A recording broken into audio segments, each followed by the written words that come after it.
kan yo duwe pikiran. Terus nak mirip Sugair apa, nak mirip Ngamure. Jadi agama ini selalu disoal pakai akal.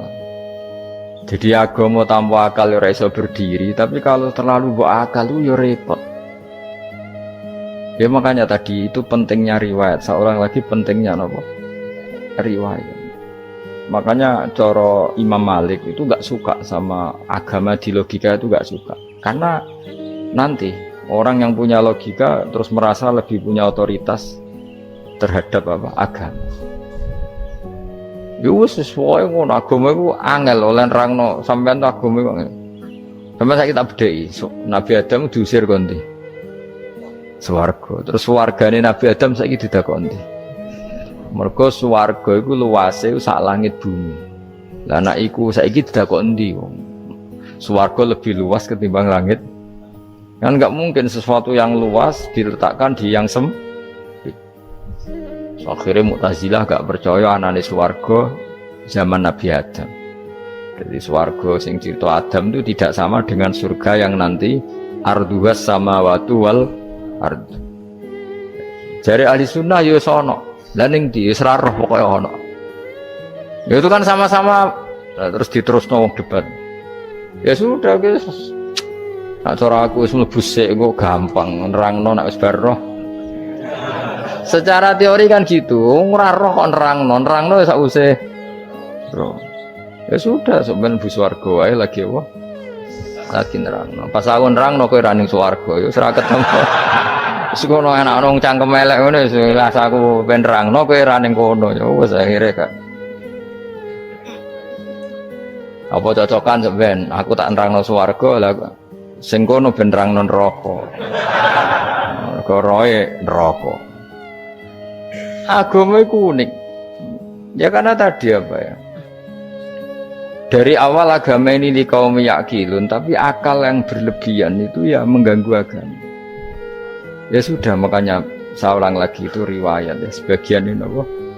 Riwayat inna hadal idmatinun fangzuru amman ta'khuduna dinakum. Agama ini ilmu, kemudian kamu harus dari sanad yang benar ya. Dari sanad yang apa? Dari sanad yang benar. Ya sudah seperti itu. Mana itu kalau setuju model kayak sholat sunnatas safar tidak harus madhep kiblat terus. Jadi agama ini sudah unik. Misalnya gini, sholat fardu kan wajib kiblat, tapi ada sholat yang nggak usah madhep kiblat, yaitu sunnatas safar. Misalnya orang di pesawat gitu. Karena guling-gilingan, nah, hakikatnya kiblat itu tidak fokus kita namun Allah Subhanahu wa Ta'ala. Jadi memang agama, tapi lagi-lagi itu butuh riwayat. Seorang lagi butuh riwayat. Kalau nggak pakai riwayat terus kau Abu Nawas kabeh. Karena tadi Amerika, saya ulang lagi Amerika, itu kalau dibor pas New York itu kena Ka'bah. Lah logikanya kalau arahnya pas itu kan bebas arah. Berarti orang Amerika oleh sholat bebas. Tidak bisa seperti itu ya, tetap anut konsensus ulama sana atau tradisi sana, kiblat itu ngambil arah mana karena dia pas ya. Bumi yang ada arah itu secara akal kan hanya rubuk 1/4. Makanya kalau kamu belajar falak itu ada rubuk, lainnya itu sudah ada arah. Misalnya bumi bulat bola yang sama atas dikatakan sama-sama di atas ya, kadarnya hanya 1/4, lainnya itu sudah dikatakan samping. Makanya seperti Denmark itu ada daerah yang siang itu sampai 3 bulan, entah berapa siklus sekian puluh tahun. Ada yang lebih lama siangnya sampai 18 jam. Kalau di Eropa kadang puasa itu sampai 18 jam. Ada yang selalu gak kena matahari kayak kutub utara, kutub selatan. Nah makanya kalau misalnya sholat itu ngikuti apa? Kalau ngikuti matahari, orang kutub sholatnya hanya maghrib, isya, subuh. Gak wajib poso, nggak tahu ono berino misalnya. Ya tidak bisa seperti itu. Jadi kalau nuruti logika kan terus berdebat terus. Tapi kalau nuruti rasa sebagai hamba, Orang kutub butuh sujud sama Allah, orang kutub butuh loyal sama Allah dengan memperlakukan puasa. Ya sudah, akhirnya kita harus puasa. Nah, lalu kalau ukurannya matahari, mereka tidak punya matahari. Memangnya puasa itu penyebabnya wujudnya matahari apa penyebabnya loyalitas sama Allah Subhanahu wa taala? Loyalitas. Kalau penyebabnya matahari ya berarti kalau nggak ada matahari nggak usah apa? Nggak usah seperti itu cara berpikir. Makanya ngikuti ulama. Karena ulama yang tahu tradisinya Allah dan Rasul. Ya seorang lagi ulama yang tahu tradisinya Allah dan Rasul. Meskipun ya kadang saya enak dewe ulama. Mereka ya kadang ya mau kalau bolak-balik ngomong. Gak diterang nombek cangkem elek ora paham-paham. Makanya masyhur itu ada kiai di debat sama orang rodok PKI. Pak Kiai, kalau setan dari api masuk api kan biasa. Terus susahnya apa? Mau materinya dari api. Terus kiai ku mek lemah, sawurna raine. Loro cung, nggih sakit. Jare wong kok lemah, kena lemah kok loro. Karena serak kena diterangno. Manusia materinya kan dari tanah, berarti kena dipendem urip-uripan. Piye ya? Ya loro ya, lha ya jare kok lemah kok dipendem ning lemah kok. Karena dijelaskan pakai lisan yang baik, gak paham-paham. Sebenarnya kita ini ingin selalu baik, tapi ada orang-orang diterangkan cara baik-baik itu. Wah, kayak misalnya ono wong kondo, Gus kula nu bojo kula cerewet ngene-ngene, apike kula pegat. Dicereweti bojo mbek diarani duda iku lara ndi? Oh lara diarani duda isen. Kue payu rabi dicereweti, ambek ra payu rabi jomblo, sakit mana? Sakit distatuskan jomblo. Malah kena dicereweti sabar prestasi baru. Mesti wong ku diwolak-walik. Nah ini jar sekolah tak malan kula seneng mbek Imam Syafi'i. Kowe dirasani wong ning ngarepmu, diomongi, ambek dirasani seneng ndi? Seneng dirasani cara kowe. Dari Imam Syafi'i bukti kewibawa, bukti ini ngomong dengan ngarepmu rawane. Dari Imam Syafi'i itu rileks urip. Ya Aba Abdillah, orang yang tadi muji-muji jenengan itu kalau di luar maki-maki jenengan. Jadi alhamdulillah. Kok bisa itu kan bukan pengkhianatan. Berarti saya wibawa, di depan saya enggak berani. Wong itu soal Imam Syafi'i, ya cium tangan, ya hormat. Tapi setelah di luar menghujat. Singkat cerita dilaporkan ke Imam Syafi'i. Orang yang tadi nyium tangannya jenengan itu di luar ngerasani jenengan. Jadi Imam Syafi'i, alhamdulillah berarti aku wibawa, mendengar kurawani. Ya dianggap enteng saja. Terus ada orang misoi Ja'far Shadiq. Sayyid Ja'far Shadiq itu Sayyid putune Nabi, orangnya soleh alim, gurunya Abu Hanifah.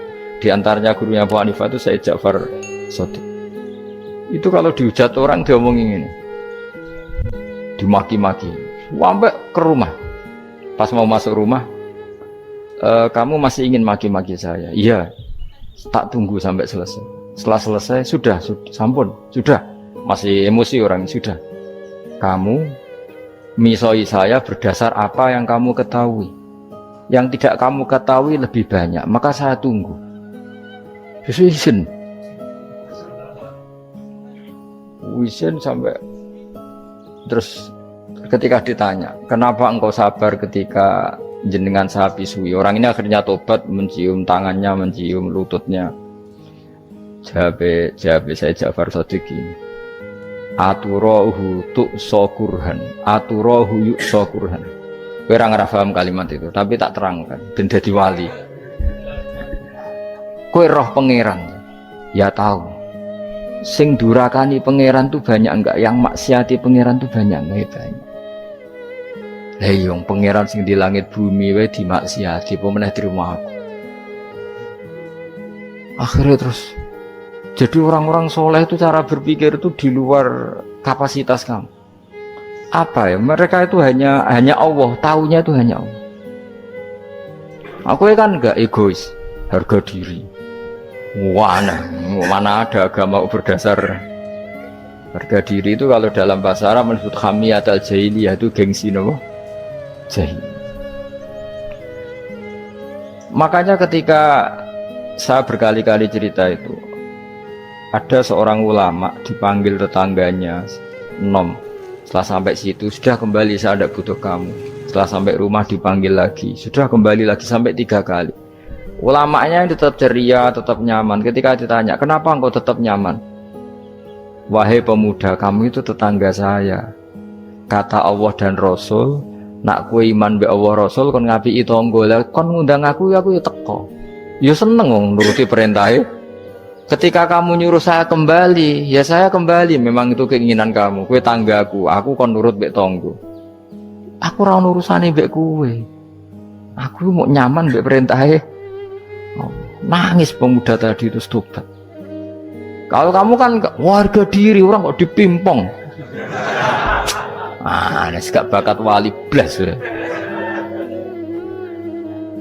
Jadi orang dulu itu nyaman. Karena yes pikirannya namung Allah Subhanahu wa ta'ala. Umar bin Abdul Aziz itu termasuk khalifah paling soleh setelah periode sahabat. Itu mau kapundhut itu sewantai semua. Ketika keluarganya menangis, kenapa kamu menangisi saya? Ya karena engkau mau mati. Memangnya kalau mati mau kemana aja? Ila khairi madhubin ilaih, kedat terbaik. Terus aku mbok kon urip awar kowe gak jelas iso ngrumat aku ta ora. Nah Allah malah jelas. Saiki apik ndi urip mbek wong ora jelas sampai sing jelas. Ya wis kapundhut. Kowe kan gak mati ku wedi. Dosane akeh. Lah mungkin nak urip terus ra dosa apa to ngene. Gaya tok asline. Dosa kula cek kathah Gus kok mati terus. Ya malah apik mati biar dosa meneh. Biasa wae nek apik mati biasa karena potensinya kamu urip suwi ku dosane apa taat meneh. Ya jawab. Potensine. Dosa meneh apa taat meneh? Apa ya dosa ya taat. Terus pas mati pas taat atau pas dosa? Ora usah ngono biasa ya. Sampai mati ae matur pangeran Gusti nak saya ini mati nggih. Mati mawon nak saya ini urip nggih. Urip mawon Gusti semua anut jenengan. Zaman kula urip sing ngrumat nggih jenengan mungkin sampean mati bisa ngelola nggih napa? Jenengan pun donya sing ngurusin jenengan. Kan sebenarnya kalau kita berpikir gitu kan nyaman. Zaman kamu hidup yang mengendalikan jantung, paru-paru, oksigen juga Allah. Dan kamu nggak tahu caranya, tahu-tahu hidup. Tapi setelah mati dikubur kamu iskal. Lalu sistem pernafasan saya gimana setelah saya mati? Memangnya zaman yang dunia kowe roh. Oh karena ada oksigen. Nah, terus oksigen wujudnya karena apa kowe ya ora roh. Oksigen dari zat gini lah zat iku kok sapa ya ora roh. Mau gaya tok ngomong mau tetep akhir ora roh. Lan kadang kula gawok mbek wong goblok wis ora roh kabeh dari awal mau alam semoga gak usah nerang. Nah, artinya gini, kalau zaman di dunia kamu tidak bisa mengelola diri kamu sendiri, juga sama setelah mati tidak bisa mengelola diri kamu sendiri. Semua itu al-amru biyadil, semua itu dalam kekuasaan Allah Subhanahu wa ta'ala. Ya sudah, alaihi tawakkaltu wa ilaihi unib. Ya sudah, kita pasrah saja dan kita hanya kembali kepada Allah Subhanahu wa ta'ala. Ya sudah, itu agama. Tapi nak logika pakai akal. Wah, itu orang mati itu sudah nggak bisa apa-apa, sudah jadi tanah gini-gini. Nah, masalah TK rakyat ngerti, nah, jadi tanah itu tidak bisa apa-apa. Tapi masalahnya kita ini dikendalikan oleh zat yang bisa mengelola semua. Yaitu Nabi Adam diciptakan juga dari tanah. Ya sudah, hanya berdasar riwayat itu yang kita akhirnya meyakini setelah kita mati juga bisa hidup lagi. Iki rasa khawatir, iblis itu ya dhaif, iblis ya lemah. Nyatane ya kowe tetap ngaji jalalan. Berarti ora sukses menyesatkan. Kodang di kowe iblis. Ya kodang sampean, kon ra ngaji tetap ngaji. Kon paham tetap ra paham. Berarti iblis itu enggak keren loh. Betul, saya setiap melihat orang sholat itu menyaksikan kekalahan apa? Iblis. Jadi iblis itu ya kalah ora kok hebat yo ora. Biasa mawon ora usah mbok sing hebat ya namung pangeran. Dari awal iblis wis menyerah ngadepi orang sing ikhlas. Ikhlas itu dimulai dari awal. Cara bahasa Inggris pokoknya hilir sampai hulu sampai hilir itu kudu ikhlas kabeh. Misalnya kita duit yakin nek iku wae Allah. Sehingga kita ketika ngasihkan orang itu kamu enggak merasa itu milik kamu. sehingga gak gampang undat. Selagi itu kamu benar keduanya awalnya salah itu masih mungkin tidak ikhlas. Uang ini milik saya, tak kasihkan kamu dengan ikhlas. Kalimat milik saya ini menjadikan suatu saat kamu jadi undat-undat karena milik saya. Tapi kalau ikhlasnya dari depan, uang ini milik Allah, ilmunya bahak milik Allah, terus tak kasihkan kamu juga hambanya. Dari awal kan merasa saya tidak punya apa-apa. Tapi selagi saya ikhlasnya hanya separuh, ilmu saya tak kasihkan kamu karena Allah, berarti masih potensi enggak ikhlas ya. Jadi kalau ngelatih ikhlas itu harus dua-duanya. Kamu punya uang milik Allah, punya ilmu milik Allah, punya jabatan milik Allah, kemudian kamu kasihkan sesuai perintah Allah, itu lebih mudah ikhlas karena la haula wala quwata illa billah. Selagi masih separuh saja salah, itu potensi berikutnya juga ikut salah. Misalnya aku ngurmat cahaya yatim kok ikhlas, duitku tak kena. Kata duitku itu menjadikan suatu saat dulu tak rumat, saiki jebule lali aku. Tapi kalau alhamdulillah saya pernah digerakkan Allah ngurmat cahaya yatim dengan milik Allah juga, sehingga kita sekedar pernah melakukan ketaatan ini senang. Nggak penting berikutnya anak yatim ini nanti peduli kita apa enggak, nggak penting. Itu ikhlas ya. Ikhlas itu sesuatu yang semuanya lillahi ta'ala. Inna sholati wa nusuki wa mahyaya wa mamati lillahi rabbil alamin. Masyhur itu khilafnya ulama. Apakah malaikat itu termasuk umatnya Kanjeng Nabi Muhammad SAW? Ada ulama yang mengatakan cara pandang Nabi diutus itu untuk mensolehkan yang tidak soleh atau mensolehkan yang potensi tidak soleh. Kan orang itu ada dua, ada yang memang tidak soleh disolehkan, ada yang potensi tidak soleh, sebetulnya sudah soleh tapi potensi juga tidak soleh terus disolehkan. Nah malaikat ini kan tidak berpotensi maksiat sehingga nggak butuh nabi. Seorang lagi malaikat itu kan nggak mungkin tidak soleh, selalu soleh, berarti nggak butuh nabi. Itu cara pikiran Imam Suyuti, sehingga dia mengatakan Quran itu memperingatkan semuanya kecuali malaikat, karena malaikat tanpa diperingatkan sudah soleh. Tapi kata ulama yang lain tidak seperti itu. Malaikat tetap senang sebagai umatnya Rasulullah Shallallahu Alaihi Wasallam karena butuh status tasyrif. Tasyrif itu keren.